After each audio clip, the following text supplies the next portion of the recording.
আসসালামু আলাইকুম বন্ধুরা। এইমাত্র বড় একটি অ্যাক্সিডেন্ট হয়ে গেল। আশিয়ান হসপিটালের সামনে যে পয়সা বাজার আছে, সেই পয়সা বাজারের ঠিক একটু আগে দিয়ে একটি গাড়ি নিয়ন্ত্রণ হারিয়ে পয়সা বাজারের ভিতরে ঢুকে পড়ে। এই যে গাড়িটা দেখতে পাচ্ছেন, একবারে নিচে আয়ত হয়ে পড়ে আছে। আল্লাহর অশেষ মেহেরবানি যে পয়সা বাজারের যে মেইন স্টোরটা আছে ওটার ভিতরে ঢুকে পড়ে নাই, নাহলে অনেক ক্ষয়ক্ষতি হতো।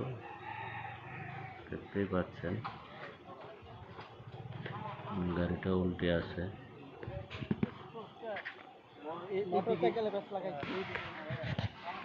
দেখুন কিভাবে হয়েছে অ্যাক্সিডেন্টটা।